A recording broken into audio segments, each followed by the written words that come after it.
Dang it. All right. Them's the brakes. Let's do some manipulating, get it in there.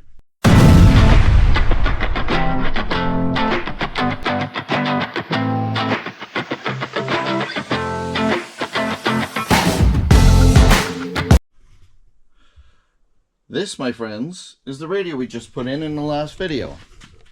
As you can see, we still have a whole lot going on. One of the things I had mentioned last week I wanted to do was put the speakers in, and I never got to it. Life got in the way. It's the way it is. Hi, by the way. Welcome back. So today, we're going to try to get this finished up.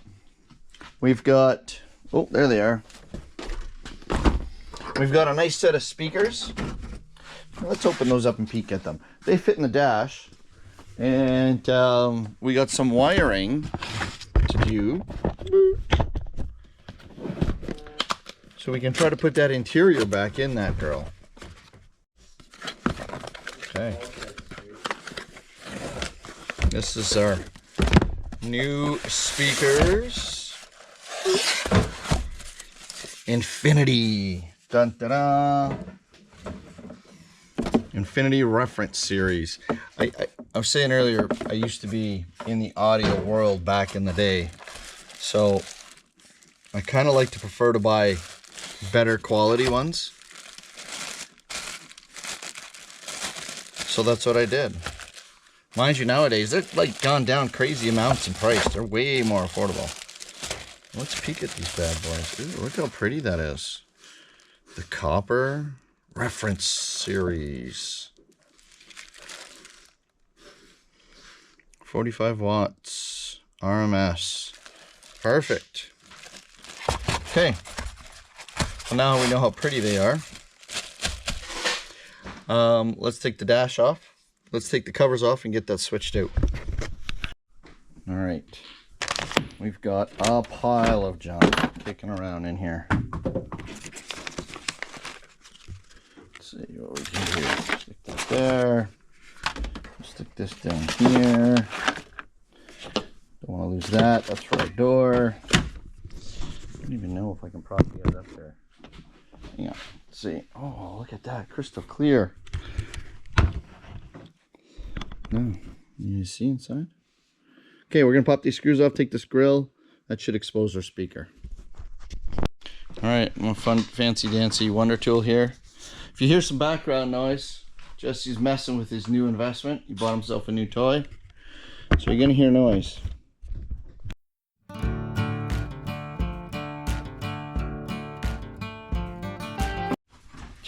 I wasn't expecting this. The speakers are actually connected to the grill. I thought they were going to be mounted underneath. Okay, let me get this unplugged, and we'll bring this grill to the table, the bench, and we'll switch them out. Okay, we're going to pop these bad boys off. I love 80s, 90s car audio. It's so simple.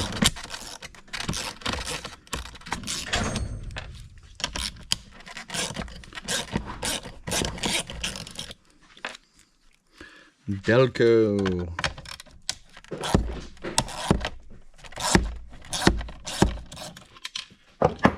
What's awesome is if you want to start comparing them, so physically they're the same size. This is a 4x6, but where it gets real interesting is on the back side. So this is a 10 ohm speaker. This is it should be a 4 ohm, but I'm not seeing it written here. Anyways, I know it's 4 ohm. It says it on our box. The lower the impedance, the more power it consumes, but it's also more power it can handle. Look at the difference in the magnet. Look at the size difference, right? This is a incredibly significant upgrade compared to that. So let's see if she's gonna fit in these factory holes. Oh, look at that. It fits perfect. It was like it was designed for a 91 Sonoma. How wicked is that? Okay. let's I'm going to connect this all up, and then we're going to do something with the wiring to connect the wiring, and we're going to have victory very soon. All right, the connections, as you can see, are very different on these. Pretty standard for an aftermarket speaker. Now, I have no valid reason for what I'm about to attempt to do other than morbid curiosity. And what I want to do is I want to pop this plug off of this speaker and then make a little piggyback wire to go from here to this speaker so I can just plug it back into the factory wiring. Really, it's much easier for me to cut the factory plug off, put the terminals on, and plug it in. But this seems like a fun idea, and I'm going to try it. So let's see what happens.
Well, that was an epic battle that I did finally win, and I have no idea if it's actually worth it because nobody's going to see it under the dash, but we did it. It's all good.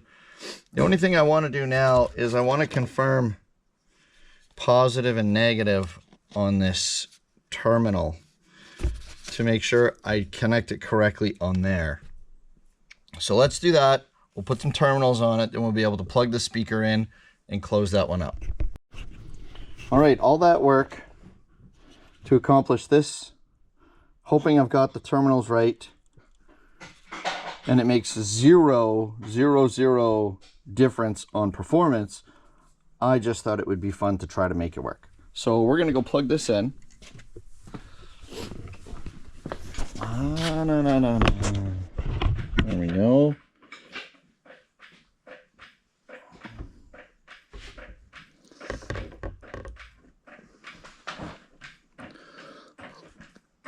That goes this way or that way? That way. Can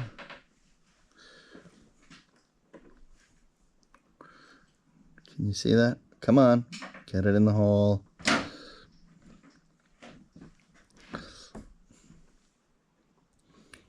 Am I doing that backwards? Maybe I'm going backwards. Let's try this way. Oh.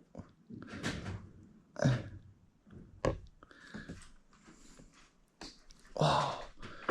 Victory. All right. Okay. That tucked in out of the way.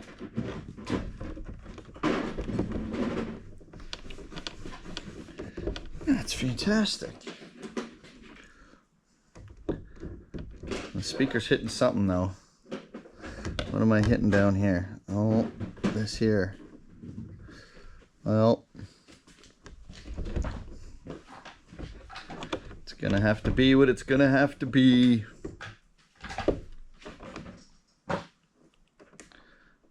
One.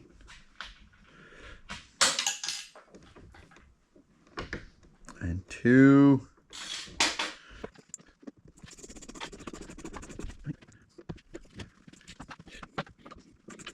Sweet. Okay, we've got our first dash speaker in. I'm going to do the same thing on that side, and I'll come back and find you once I've gotten that accomplished. All right, old speaker, delete, new speaker.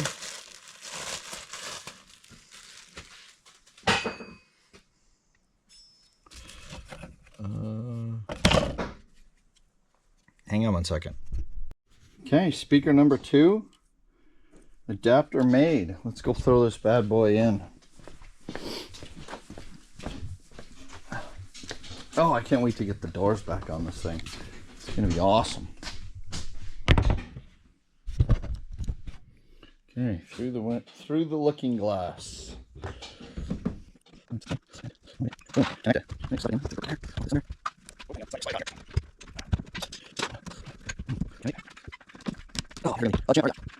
The magnet won't clear.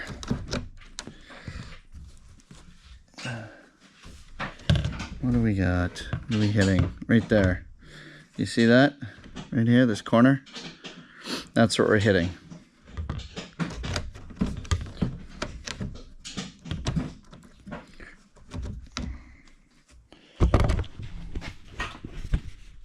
Can you see that a little bit?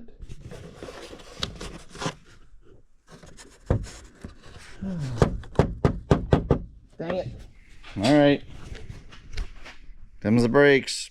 Let's do some manipulating, get it in there.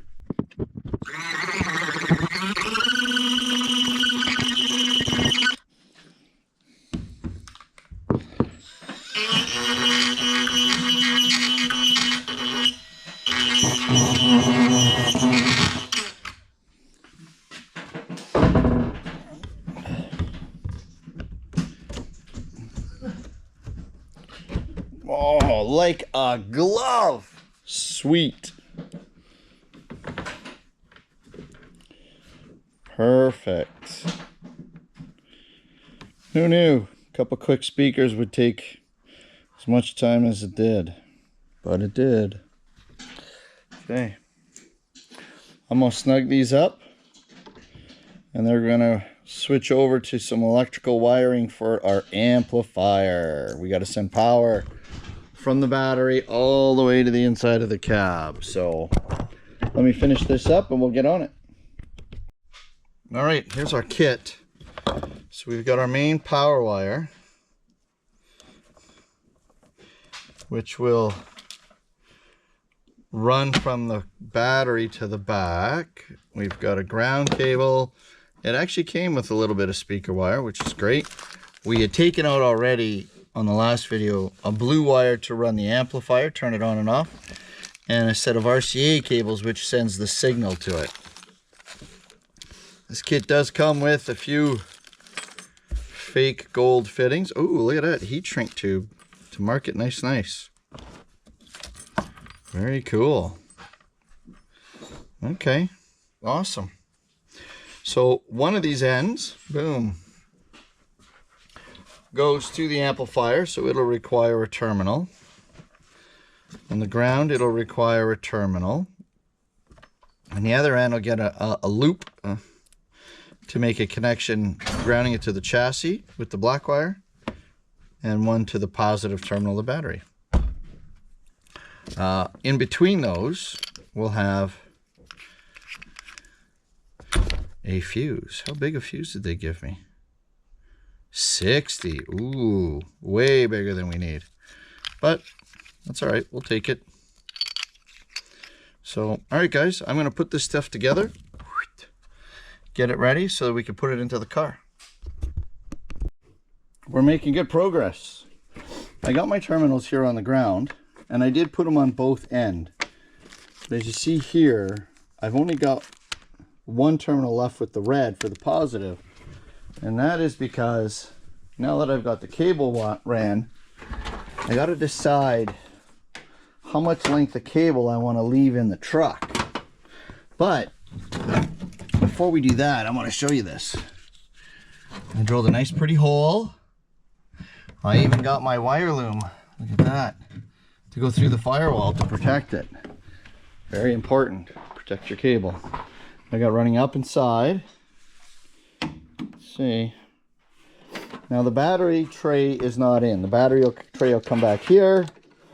And what I'm thinking I may do is I may mount the fuse this way, put the cable in and into the battery. Whatever you do, guys, don't cheap out and mount it to your jug, because that would be bad. Then your jug won't hold fluid. So anyways, there's where we're at. Now we're going to tuck some of these wires away, put that cover back on, give this a vacuum, and we're almost ready to put carpet in. Yes, that's a victory. All right, stand by.